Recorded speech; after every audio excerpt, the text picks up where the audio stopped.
Merhaba arkadaşlar, kanalıma hoş geldiniz. Bu videomda sizlere kuru öksürükten nasıl kurtulabiliriz ve ne kullanmamız gerekir ondan bahsedeceğim. Hatmi çiçeği faydaları nedeniyle çok eskiden beri tıbbi amaçlarla her derde şifa olarak kullanılan bir bitkidir. Aynı zamanda grip, nezle, soğuk algınlığı gibi hastalıkların iyileşme sürecini de hızlandırıyor. Solunum rahatsızlıkları en yaygın kullanım amaçları arasında.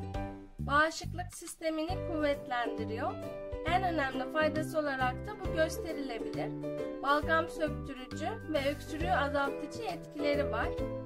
Bronşit ve bronşiyel soğuk algınlığını hafifletiyor. Kan şekerini düşürücü etkisi var.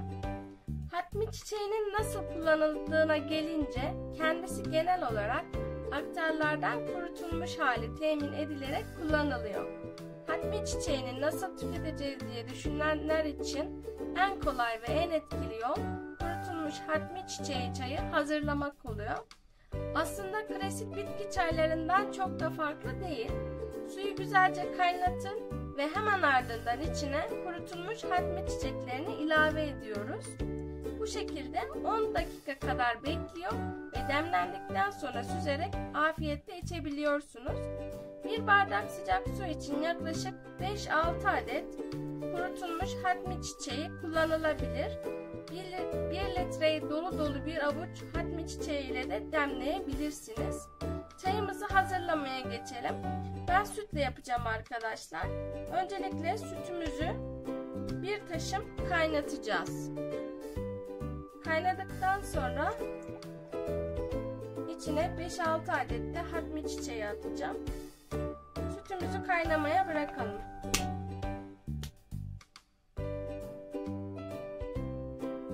Sütümüzü kaynattık arkadaşlar.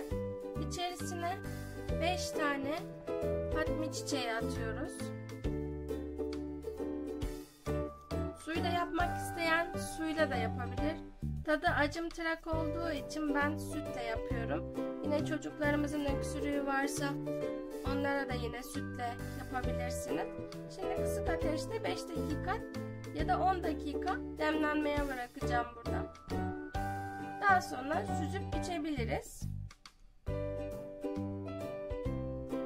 Evet arkadaşlar, 10 dakika demlendikten sonra sütümüzü koyuyoruz.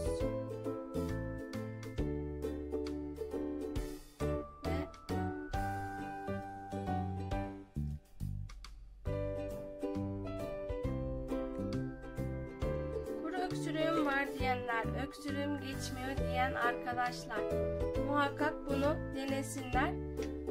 Yalnız bir uyarım var. 10 günden fazla içmesinler arkadaşlar. Sabah akşam bunu içebilirler.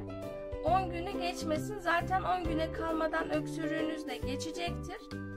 Yine çocuklarınıza da verebilirsiniz. Kürümüz bu kadardı arkadaşlar. Herkese çok teşekkür ediyorum. Videomu beğendiyseniz beğen butonuna basmayı ve kanalıma abone olmayı unutmayınız. Allah'a emanet olun. Hoşça kalın.